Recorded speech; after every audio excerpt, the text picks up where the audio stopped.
शुक्रिया। जिस तरह इंट्रो में आपने गार्डियन की रिपोर्ट का हवाला दिया और फिर साथ में बुशा बीबी के 10 मिनट के खिताब का जिक्र किया, मैं अर्ज कर दूं कि पहली बात तो मैं वाज़ेह कर दूं कि पाकिस्तान तहरीक इंसाफ जो है वो नून या पीपल पार्टी की तरह नहीं है कि वहाँ मौरूसी सियासत जो है कदम जमा सकती है।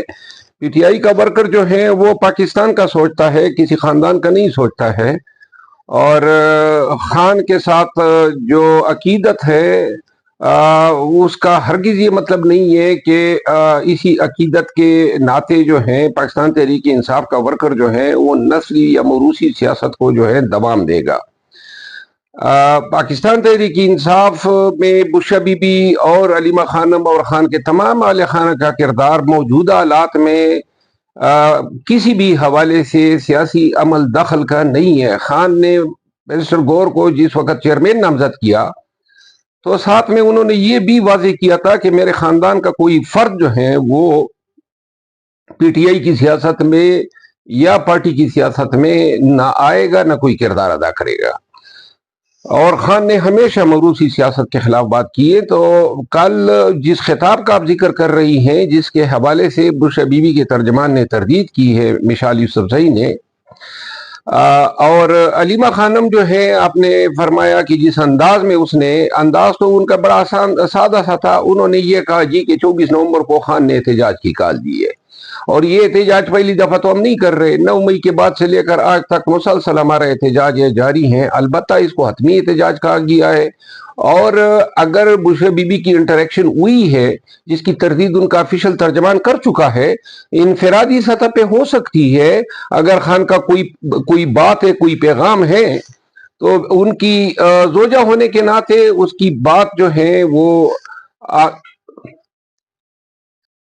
के एमएनएज या मेंबरान असेंबली या जो टिकट होल्डर थे उनका किरदार जो है अब जो है एक्टिव होना चाहिए। और इसमें कोई ऐसी बात नहीं है मायूब कि अगर मेंबर असेंबली जो पीटीआई के टिकट पे जिसने इलेक्शन लड़ा वो मेंबर बना, या जो लोग फॉर्म 47 पे हरवाए गए, इन तमाम के लिए जरूरी है कि वो अपना किरदार अदा करें।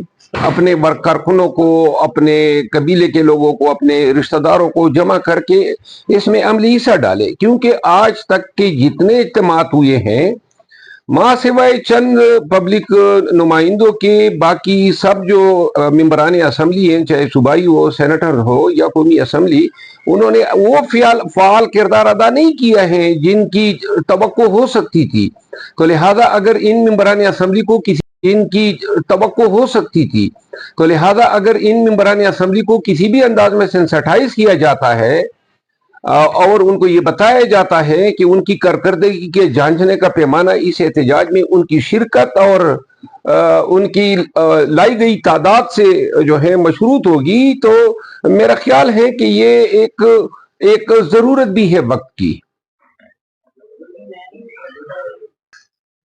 मेरा ख्याल है कि अगर क़यादत कोई छुपी हुई है, नजर नहीं आ रही है, चंद एक लोग, तो वो भी कहानी बता रहे हैं कि मुल्क में क्या हालात है। 9 मई के बाद से लेकर जो ज़ुल्म और जबर का तसलसल जारी रखा गया है, पीटीआई को तोड़ने के हवाले से निशान इनका छीना गया। बहरहाल ये बहुत ही लंबी कहानी है। मुख्तसरन खान की तवक्को जो है वो अपनी क़यादत से बदस्तूर वो पुरुमीद है। अभी हाल ही में उन्होंने क़यादत की तारीफ की है। गरचे इस हद तक बात दुरुस्त होगी कि शायद हम मौका, माहौल और वक्त के हिसाब से स्ट्रेटजी बनाने में या रद्द-ए-अमल दिखाने में उस तरह जो है कारकर्दगी नहीं दिखा सकते हैं या दिखा सके जो होनी चाहिए थी। अलबत्ता जो पीटीआई की क़यादत जो है उनको एक मुनज़्ज़म तरीके से पीटीआई के वर्करों और पाकिस्तानी अवाम की नज़रों में मशकूक बनाने के लिए मीडिया के जरिए, इलेक्ट्रॉनिक सोशल मीडिया के जरिए एक कैंपेन जारी है, ताकि जो रेस है चंद गिनती के लोग जिन पे खान का तकिया है उनको भी मशकूक बना के उनकी इस क्रेडिबिलिटी को शेकन किया जाए, ताकि वो अवामी एहतजाज में वो भरपूर किरदार अदा न कर सके। अली अमीन खान हो, बैरिस्टर गौर हो یا پاکستان تحریک انصاف کے چیدہ جتنے بھی لیڈر ہیں ان کے خلاف ایک سینکرونائزیشن ہو رہی ہے، ایک سینٹرلائزڈ طریقے سے کمپین جاری ہے۔ میں ایک چیز واضح کر دوں کہ اگر خان نے 24 نومبر کی جو عتمی کال دی ہے اس کے لیے ہم ایک جامع مربوط لائحہ عمل بنا سکے، نکالنے کے لیے، موٹیویشن کے لیے، لاجسٹک کے لیے، سوشل میڈیا کے لیے، اور پاکستانیوں کو اس بات پہ قائل کرنے کے لیے کہ یہ صرف پی ٹی آئی کی جدوجہد نہیں ہے، پورے پاکستان کی ضرورت ہے۔ تو میرا خیال ہے کہ 24 نومبر جو میرا خیال نہیں ہے کہ فیصل چودھری صاحب جو ہے موجودہ وقت میں خان کی لیگل ٹیم کا حصہ ہیں، پی ٹی آئی میں ایسے فعال نہیں ہے، نہ ان کا کوئی عہدہ ہے، تو لہذا ذاتی پسند ناپسند ہو سکتی ہے، لیکن یہ مثال جو ہے کچھ اتنی کنونسنگ نہیں ہے۔ کوئی کنونسنگ مثال دے دیں تو اس پہ بات ہو سکتی ہے۔ میرا خیال ہے کہ پاکستان تحریک انصاف میں اس پہ کوئی اختلاف نہیں ہے کہ ایک میننگ فل ڈائیلاگ ہے، اس پہ کوئی اختلاف نہیں ہے کہ ایک میننگ فل ڈائیلاگ جو ہے وہ جو اپوزیشن یعنی جو پارٹیز ہیں ہماری مخالف یا اسٹیبلشمنٹ ہیں، پاکستان کی فلاح بقا بہتری اور جمہوریت کی حکمرانی کے لیے ہونی چاہیے۔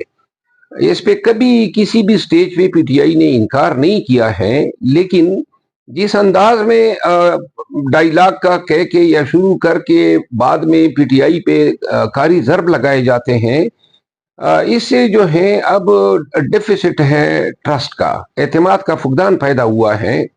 باقی جو ہے اگر پاکستان جس حالت میں اب آیا ہوا ہے اور جن حالات سے ہم کنار ہیں، یہ تقاضا کرتے ہیں کہ ہوش کے ناخن لیں۔ ابھی اگر 24 نومبر کا دھرنا آ جاتا ہے اور ریاست جو ہے وہ حسب عادت بدماشی یا ظلم اور جبر کے ساتھ پاکستانیوں کا نقصان کر دیتی ہے، تو یہ حالات کو مزید خراب کریں گے، نفرتوں کو جنم دیں گے، اور ملک جو ہے وہ ایک ایسے راستے پہ گامزن ہو جائے گا کہ جہاں پہ پھر واپسی کا راستہ ناممکن ہوگا۔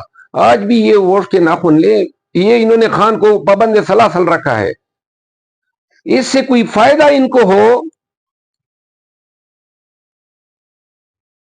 ایک چیز کی میں تصحیح کر دوں، یہ ہم فوج کو فریق نہیں سمجھتے ہیں، اور جو 8 فروری کو الیکشن ہوا 80% سے زیادہ فوجیوں کے خاندانوں نے پی ٹی آئی کو ووٹ دیا ہے۔ تو یہ چند جرنیل جو اسٹیبلشمنٹ کا حصہ ہیں اور جو پالیسیاں بنا کے اس حکومت میں یا اس نظام کے بنانے میں دخیل ہے، وہ ان کی ذاتی انفرادی بدنیتی یا ذاتی مقاصد کے حصول کی جنگ تو ہو سکتی ہے، لیکن ان لوگوں کا کوئی قصور ہم نہیں گردانتے ہیں جو ہمارے سرحدوں کے محافظ ہیں، جو آئے دن قربانیاں دیتے ہیں، اور ہم نہیں سمجھتے ہیں کہ ان لوگوں کی تائید ان اسٹیبلشمنٹ کے جرنیلوں کو حاصل ہے، لیکن چونکہ ایک ڈسپلن ہوتا ہے ایک ادارے میں، تو لہٰذا ایک پابندی ہوتی ہے جس کی وہ تعمیل کر رہے ہیں اور جس پہ ہم کوئی معترض بھی نہیں ہے، کیونکہ ہم اپنے فوج کے ادارے کو ڈسپلن میں، پورے آرگنائزیشنل کوہیرنس میں دیکھنا چاہتے ہیں۔ البتہ چند لوگ جو ہمیشہ سے 76 سالوں سے اسٹیبلشمنٹ کے نام پہ پاکستان میں اپنی مفادات کی جنگ لڑتے آئے ہیں، ان لوگوں کو ان کے ساتھ تشبیہ دینا یا مماثلت دینا میرا خیال ہے فوج کے ادارے کے ساتھ ظلم ہوگا۔ دیکھیں، یہ پارلیمان کے ذریعے جو ترمیم کرائی گئی ہے، اس پارلیمان کی نہ تو تکمیل تھی، یہ مکمل ہی نہیں تھا، نہ سینٹ نہ نیشنل اسمبلی۔ ہماری ریزرو 23 سیٹیں ابھی تک خالی ہیں، سپریم کورٹ کے حکم نامے کے باوجود ہمیں تک نہیں دی ہیں۔ سینٹ میں کے پی کے سینیٹر جو ہیں وہ 11 سیٹیں خالی باوجود ہمیں تک نہیں دی ہیں۔ سینٹ میں کے پی کے سینیٹر جو ہیں وہ 11 سیٹیں خالی ہے۔ اس کے علاوہ ہمارے 4-5 MNAs کو اغوا کیا گیا اور بہت ان کو بلینز دیے گئے، لا کے ان سے ووٹ دلوایا گیا، اور آدھے سے زیادہ یہ پیپل پارٹی، نون اور ایم کیو ایم کے لوگ جو ہیں وہ فارم 47 پہ آئے ہوئے ہیں۔ تو یہ کس طرح کی ترمیم ہے؟ پہلی بات۔ دوسری بات، آپ نے گارڈین کی ایک چیز واضح کر دوں، گارڈین ماضی میں بھی خان صاحب کے حوالے سے ایسی بے سر و پا باتیں پھیلاتا رہا ہے۔ फौज को या एस्टेब्लिशमेंट को कब हमने इस्तेदा किए कि जी आए हजूर हमारे साथ मुज़ाकिरात करें? कौन से हम मरे जा रहे हैं? हम तो भुगत रहे हैं, जेल भुगत रहे हैं, तकलीफ भुगत रहे हैं। और सरासर ये खबर जो है, ये मियां नवाज शरीफ साहब जो है, वो जो दौलत कमाई है अब उसका इस्तेमाल हो रहा है लंदन में, और ये खबरें प्लांट की जा रही है। माजी में भी गार्डियन ने 2 दफा जो है पीटी।